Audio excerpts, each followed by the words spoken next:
Quem paga pelos estudos tem os direitos garantidos pelo Código de Defesa do Consumidor. Escolas, cursos e universidades particulares devem oferecer serviços de qualidade e respeitar os contratos. O programa Alcance de hoje esclarece o papel do Ministério Público na defesa dos direitos do consumidor de alunos e pais que optaram pelo ensino privado.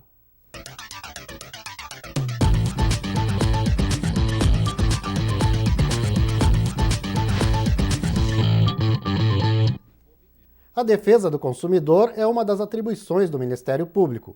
Em época de matrículas, um tipo de consumidor em especial deve ficar atento: o aluno das escolas particulares. O Alcance de hoje mostra como o Ministério Público de Santa Catarina atua para garantir os direitos de quem não mede esforços para pagar os estudos. O filho de Fabiane estuda numa escola particular de Florianópolis. Ela se esforça para bancar os estudos de Rômulo. Foi uma escolha que eu fiz, então eu prefiro essa educação, essa qualidade que o Rômulo tem aqui dentro, o método de ensino deles, de uma maneira ou de outra, eu aperto daqui, mas eu mantenho ele aqui, para ele poder participar dos passeios, tudo que a escola oferece. Os clientes de uma loja e os alunos de escolas particulares têm os mesmos direitos perante a lei. Por isso, o Ministério Público sempre atua quando ocorre algum problema que ameace os direitos coletivos desses consumidores. Em 2010, o Ministério Público de Santa Catarina constatou que 12 escolas de Florianópolis não cumpriam o Código de Defesa do Consumidor. Entre as irregularidades estavam o aumento abusivo das mensalidades, a aplicação de reajustes sem aviso prévio e até a retenção de documentos de alunos inadimplentes. Como medida compensatória pelos danos à coletividade, o Ministério Público de Santa Catarina propôs um acordo. As escolas tiveram que oferecer 33 bolsas de estudos para alunos carentes. Se não, seriam processadas na Justiça. O Ministério Público também está preocupado também na inclusão social, a gente vê dessa maneira, né, em que um resultado do processo não acarreta simplesmente numa demanda judicial uma pena, e sim uma pena, mas que cause ação para uma pessoa carente, para um jovem carente, que possa valorizar mais e também pode trazer mais benefícios para a sociedade nesse ato, né? Acho que o Ministério Público, nesse momento, acho que acertou efetivamente. Se não fosse a ação do Ministério Público, a bolsista Marina não teria a chance de estudar aqui.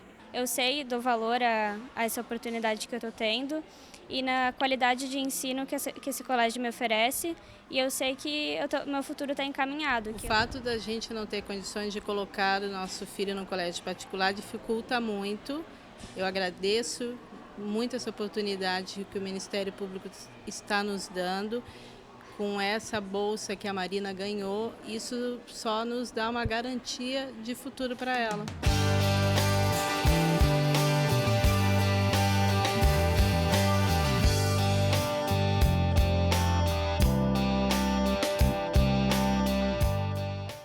O programa Alcance de hoje recebe o Procurador de Justiça, Fábio de Souza Trajano. Bem-vindo ao programa, doutor Fábio. Obrigado. Esse TAC, o senhor participou, o senhor que elaborou esse TAC, né? Como é que o senhor se sente agora vendo os resultados disso depois de tanto tempo assim? É um motivo de muita gratificação, né? Porque a gente acaba trabalhando na promotoria com um papel, né? E quando vê o resultado, vê um semblante, vê um rosto, vê uma pessoa, é motivo de muita alegria e até de muita emoção, né? Fiquei muito emocionado em ver um resultado concreto, né, de uma ação do Ministério Público de Santa Catarina. Ali tinha várias irregularidades na época nessas escolas, eram várias escolas. Essas irregularidades eram tão comuns porque as escolas não tinham noção, não se sabia, os pais não tinham noção dos seus direitos. Por que tinha esse contexto na época, doutor Trajano? Na verdade, a falta de informação ainda é um problema, apesar do Código de Defesa do Consumidor estar aí há alguns anos, não é? Mas a falta de informação, especialmente do consumidor. O fornecedor está bem informado, mas como o consumidor, às vezes, demora a reclamar, não vai buscar os seus direitos, as coisas vão se protelando no tempo. Então, daí a razão da intervenção do Ministério Público. Porque a gente vê que são várias escolas que cometem as mesmas irregularidades. E, às vezes, até patrocinar dessas irregularidades por um entendimento inadequado do próprio sindicato. Eu lembro que o sindicato estimulava as escolas a inserir em seus contratos uma cláusula que permitia que o aluno inadimplente fosse desligado da instituição de ensino. Então isso está violando frontalmente a lei que trata das mensalidades escolares.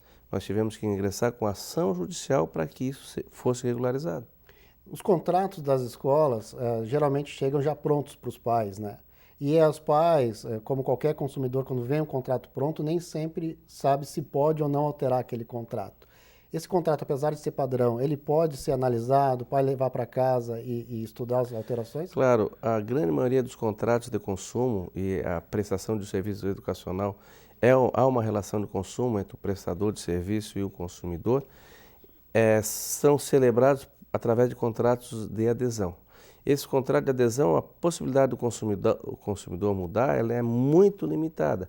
Só que, se o consumidor ficar atento, se o consumidor observar alguma situação estranha, ele pode consultar as pessoas, pode consultar um órgão de defesa do consumidor, pode consultar o Ministério Público para verificar se tem alguma irregularidade. E mesmo ele assinando o contrato, se for verificado alguma nulidade, alguma irregularidade, porque as normas são conhecidas como normas de ordem pública de interesse social, essas cláusulas abusivas podem ser afastadas. Ou seja, são cláusulas que não podem estar acima da lei, né? O contrato não pode nunca estar acima de uma lei. Exatamente, são E consideradas nulas de pleno direito. É automaticamente tornada nula?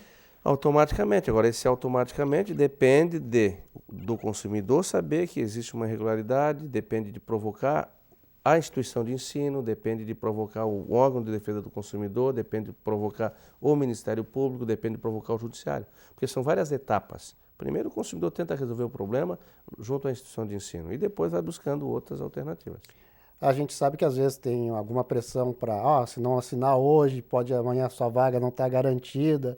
Nesse caso, por serem cláusulas nulas, ele assinando o contrato para garantir a vaga, ele pode recorrer então a essas informações após a assinatura. Claro, sem problema nenhum. Não é o fato de ter assinado o contrato que vai afastar, né, o direito do consumidor. O direito do consumidor está ali. E hoje o quadro ainda é muito parecido? Existe essa cultura entre as escolas de inserirem essas cláusulas abusivas?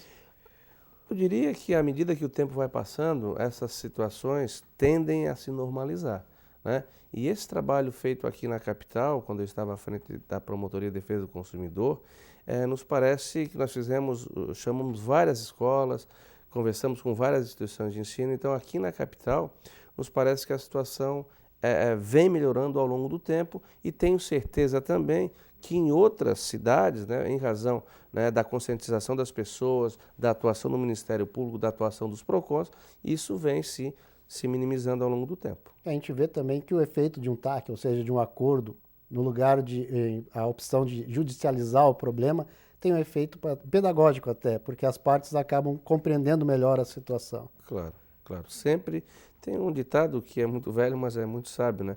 É bem melhor um mau acordo que uma boa causa, porque o acordo você já sabe, né? E a ação judicial você nunca sabe o que esperar, o tempo que você vai aguardar. Então, nesses termos de ajustamento de conduta, nós buscamos essencialmente observar a legislação. Sendo observada a legislação, nós podemos até fixar um tempo, não é? Nós podemos negociar, entre aspas, uma medida compensatória. Então, é possível, né, que você convença sem ter a necessidade de ingressar com ação judicial, que não é bom para ninguém. Ok, a gente vai fazer um breve intervalo e depois a gente volta. Daí quem faz as perguntas é o povo.